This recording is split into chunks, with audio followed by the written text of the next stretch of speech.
Durant la mandature présidée par Paul Jacob et Radical de gauche, une mandature dirigée par la gauche de 2010 à 2015, on assistait à un agenda très revendicatif où finalement le gouvernement a refusé l'ensemble des demandes qui impliquaient une révision constitutionnelle, mais a accepté assez facilement cette demande d'une collectivité unique qui a des racines déjà anciennes et qui nécessitait uniquement une inscription dans la loi. Donc M. Cazeneuve, ministre de l'Intérieur, a facilement concédé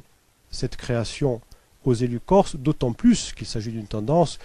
que l'on peut dire plutôt à la mode, je veux dire, qui a concerné certaines régions continentales, qui a concerné l'Alsace avec un échec, qui a concerné la Guyane et la Martinique, et qui donc peut apparaître aujourd'hui comme un modèle à suivre d'un point de vue continental, d'un point de vue démographique et géographique. Je veux dire, la Corse avec ses 9000 km², ses 330 000 habitants ne nécessite pas une division en plusieurs départements.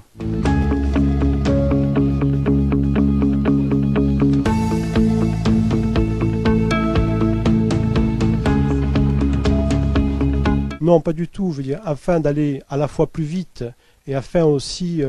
en prétextant, je dis bien, un processus d'élaboration conjointe avec les élus corses, le gouvernement a proposé que les contours de cette collectivité unique soient définis à travers des ordonnances, c'est-à-dire sans passer par une élaboration parlementaire normale. Je veux dire, finalement, on voit que le gouvernement a refusé quasiment l'intégralité des demandes des élus corses, mais que malgré tout, l'essentiel est là, la collectivité unique verra bien le jour au 1er janvier 2018.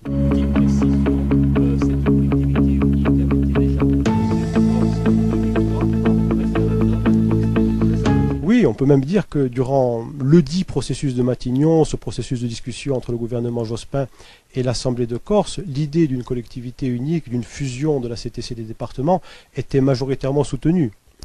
Et en 2003, Nicolas Sarkozy,